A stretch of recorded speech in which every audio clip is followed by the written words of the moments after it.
Phone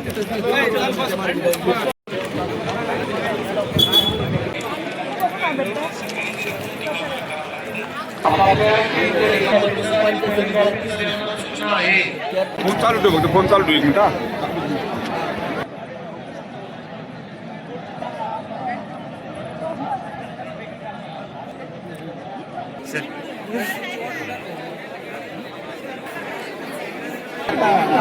शिपायांना सूचना आहे आपापल्या प्रश्न.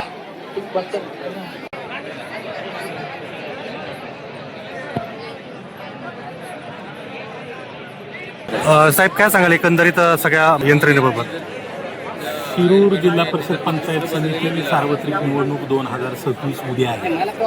त्यासाठी आम्ही 337 केंद्र निश्चित केलेली आहे आणि या प्रत्येक केंद्रावर एक केंद्राध्यक्ष, 3 मतदान अधिकारी, 1 शिपाई कर्मचारी आणि 1 पोलीस कर्मचारी असं एक पथक तयार केलेलं आहे. जरी 337 केंद्र असली तरी 371 पथकं ही आम्ही तयार केलेली आहेत. याशिवाय आपण हा पूर्ण तालुका हा 28 सेक्टर ऑफिसमध्ये विभागलेला आहे. प्रत्येक सेक्टर ऑफिसरकडे साधारण 10 ते 12 केंद्राचा पदभार आपण दिलेला आहे. या सर्व कर्मचाऱ्यांची 2 प्रशिक्षण आपण यापूर्वीच पूर्ण केलेली होती. आज या ठिकाणी आपण सकाळी 3रं प्रशिक्षण पूर्ण केलेलं आहे आणि या कर्मचाऱ्यांना आता केंद्रावर घेऊन जायचं साहित्य दिलेलं आहे. प्रामुख्यानं कंट्रोल युनिट, बॅलेट युनिट आणि इतर जी स्टेशनरी, वेगवेगळे लिफाफे, वेगवेगळे फॉर्म, हे सर्व साहित्य त्यांना दिलेलं आहे. आतासुद्धा ज्या निवडणूक आयोगाच्या काही महत्त्वाच्या सूचना आहेत राज्य निवडणूक आयोगाच्या, त्या सर्व कर्मचाऱ्यांना देण्यात आलेल्या आहेत. या सर्व लोकांना 54 बसेस आणि 8 जीपद्वारे आपण आता मतदान केंद्रावर पाठवत आहोत. याशिवाय उद्याच्याला आपण 7 जे निवडणूक विभाग आहेत या ठिकाणी आपण एक क्विक ॲक्शन टीम तयार केलेली आहे, ज्याच्यामध्ये आमच्या महसूल विभागाचा सर्कल ऑफिसर आणि ग्राम महसूल अधिकारी आणि सेक्टर ऑफिसरसुद्धा त्यामध्ये आहेत. एखाद्या ठिकाणी जर मशीनबाबत काही अडचण आली तर तात्काळ त्या ठिकाणी ती मशीन बदलण्याकरता किंवा त्या मशीनमध्ये काही दोष आहे तो दूर करण्याकरता त्या क्विक ॲक्शन टीम कार्यरत असते. याशिवाय पोलिसांचा आवश्यक तो सर्व बंदोबस्त करण्यात आलेला आहे. कर्मचाऱ्यांच्या दृष्टीनं सर्व व्यवस्था केलेल्या आहेत.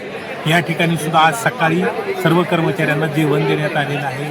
इथं मोबाईल टॉयलेटची व्यवस्था करण्यात आलेली आहे. केंद्रावरची सुद्धा त्यांची नाश्त्याची, जेवणाची सर्व व्यवस्था केलेली आहे.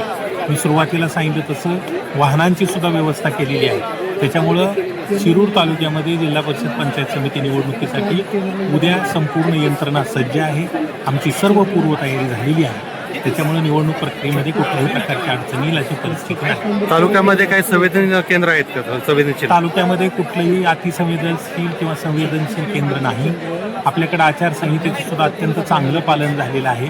तरीसुद्धा काही विशिष्ट ठिकाणी जिथं मतदान केंद्रांची संख्या जास्त आहे या ठिकाणी अधिकचा पोलीस बंदोबस्त देण्याबाबतची कार्यवाही आपण करत आहोत. हे जे शासकीय गोडाऊन आहे याच ठिकाणी मतमोजणी 9 तारखेला असणार आहे, तर ती किती वाजता सुरू होणार आहे? या ठिकाणी 3 नंबरचं जे शासकीय गोडाऊन आहे कारेगाव MIDCमध्ये वाकार महामंडळाचं, या ठिकाणीच काउंटिंगची व्यवस्था सुद्धा करण्यात आलेली आहे. काउंटिंगला आपण 28 टेबल लावलेले आहेत. याशिवाय पोस्टल बॅलेटचे 7 वेगळे टेबल आहेत आणि प्रत्येक गट निहाय आपण मतमोजणी करणार आहोत. पहिल्या गटाचा पहिला गण पहिल्यांदा, दुसरा गण दुसरा, तो गट पूर्ण झाला की मग दुसऱ्या गटाचा पहिला गण, अशा पद्धतीनं आपण मतमोजणीची व्यवस्था केलेली आहे. त्याची सुद्धा बऱ्यापैकी व्यवस्था पूर्ण झालेली आहे आणि मतमोजणीच्या कर्मचाऱ्यांचं प्रशिक्षण हे आपण 8 तारखेला देणार आहोत. मतमोजणी किती वाजता सुरू होणार आहे? मतमोजणी बरोबर सकाळी 10 वाजता सुरू होणार आहे. धन्यवाद.